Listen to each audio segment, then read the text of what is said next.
trazendo para vocês uma concepção, assim, uma crise histórico-dialética. Ou seja, pensar a educação não é a educação que nós temos hoje, uma educação formal, uma educação para a emancipação humana, ou seja, uma educação para a formação do indivíduo enquanto a sua totalidade, né? Nós pensar a educação formal, pensaríamos uma educação assim, para vocês, uma educação unilateral, uma educação parcial, ou seja, uma educação voltada para o mercado do trabalho, nem falar para o mundo do trabalho. E aqui nós temos que fazer também uma consideração. Por quê? Pensando ideologicamente a educação como conhecemos, nós pensamos uma educação que faz uma distinção, uma divisão na própria sociedade, né? E na própria natureza, que seria você não pensar o mundo do trabalho enquanto uma essência humana, né? Nós pensamos assim, o trabalho é algo hostil, algo que não faz parte da vida humana, né? Quando nós temos por essência o trabalho como algo para produzir, né? Um que produz os nossos meios de sobrevivência, a nossa própria vida, através do trabalho. Eu não posso falar do trabalho como penso hoje a sociedade. O trabalho é algo assim que não faz parte do ser humano, não faz parte da essência humana, né? E penso o trabalho separadamente da educação, né? É como eu pensar a sociedade, refletir sobre a sociedade, pensar na transformação social, como Marx mesmo coloca na 13ª tese sobre Feuerbach, e fala o seguinte: nós não podemos simplesmente interpretar o mundo, nós temos que transformar o mundo, né? Pensar a educação separada da sociedade, e que nós muitas vezes estamos vendo hoje na educação assim, que está separada, não está inserida na sociedade. Basta olhar nas nossas escolas, né? E nós estamos na escola hoje não como pensar lá os livros clássicos, que era o local do lazer, mas a educação hoje, a escola em si, como o local da prisão.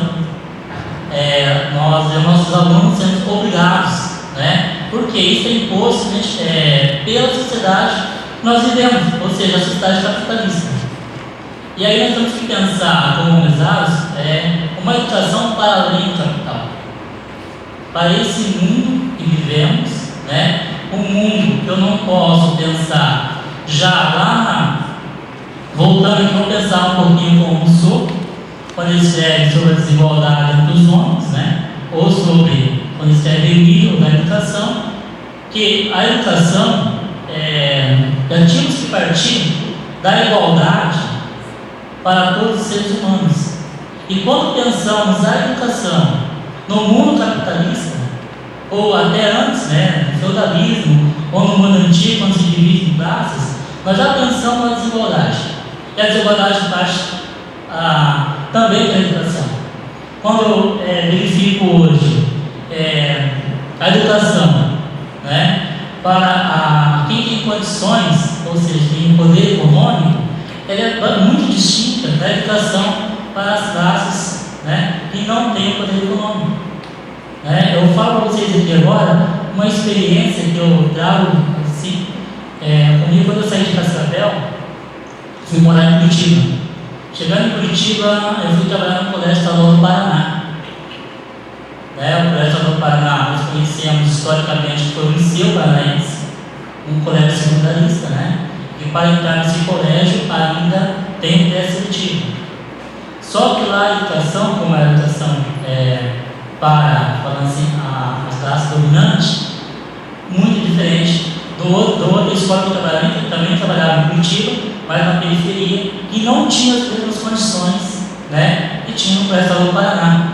Assim, tentar explicar um pouco melhor, o Colégio Estadual do Paraná ele funciona quase como uma universidade, onde os alunos têm as disciplinas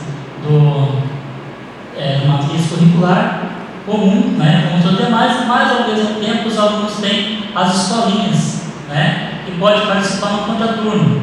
Uma escola que tem refeições para todos os alunos, todos os professores, uma escola que tem um orçamento próprio para a escola, né, muito diferente do fundo rotativo, que muitas vezes não tem condições nem de pagar pelo material de limpeza da própria escola.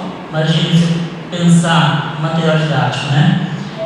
Então você deixa ver a diferença entre duas escolas que são públicas, mas uma escola para uma determinada classe social e uma outra escola para outra classe social.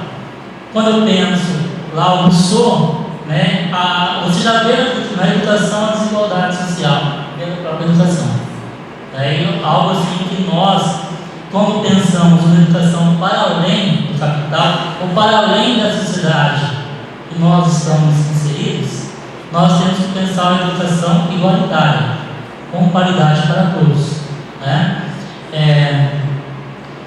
E na concepção hoje pensar a educação enquanto ideologia, enquanto poder, nós podemos editar justamente assim.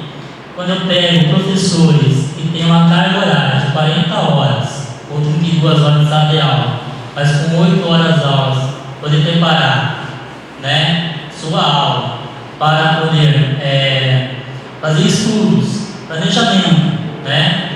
Nós sabemos que é muito difícil fazer tudo isso. Inclusive, nós sabemos que nossa vida não é só a vida profissional, mas também temos a vida familiar, a vida social, aonde que fica, né?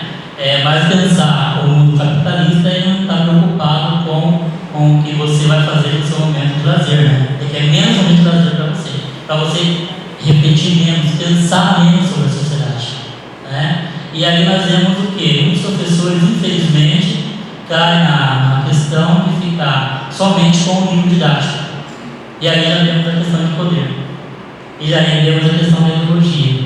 Porque o que chega para nós é justamente o Estado burguês que nós temos, né? Que a gente repassa. E feliz aquele professor que consegue ir muito além do que é dado para ele, que é o livro didático, né? E nós sabemos que o tempo é muito curto para isso. Então nós temos que pensar no sistema de educação, pensar nessa educação que traz uma condição de trabalho para os educadores, né? E que traga uma educação igualitária, né, para todos. Assim eu posso pensar numa educação para além da cidade que eu estou inserido.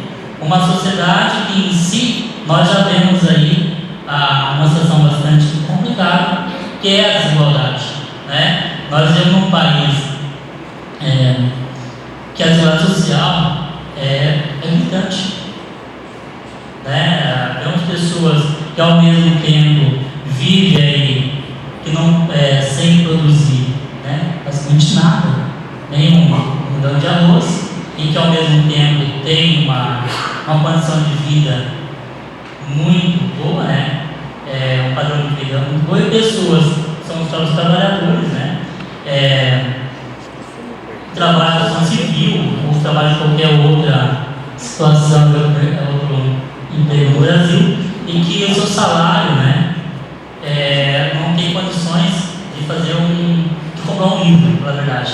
Eu penso, como professor, me formei em 2002, e o que eu vejo muitas vezes, né? É que para você comprar um livro, que no Brasil infelizmente é caro, né, você tem que passar fazer um certo jogo de cintura para poder adquirir um livro, né? Aí você pensa um trabalhador que vive aí com ou um salário mínimo ou um pouco mais de salário mínimo, como que ele consegue? Já não tem tempo.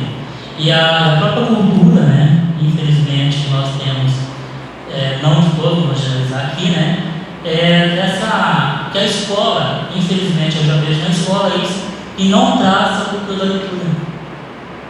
Não traz. A gente verifica isso no nosso dia a dia. Eu hoje estou na educação, mas quando estava em sala de aula e solicitava para os alunos tal leitura de tal bibliografia, o que eu sentia nos alunos? A rejeição. É muito difícil a gente quebrar essa rejeição. E aí nós, os alunos, eu estava discutindo hoje de manhã, né? A situação é a seguinte: os alunos estavam vivendo do que? Da mídia, né? A TV e a internet. E infelizmente a internet que está colocada para nós hoje e para os adolescentes, para as crianças não ensinam a pensar. Na verdade, ensina o contrário, a não pensar.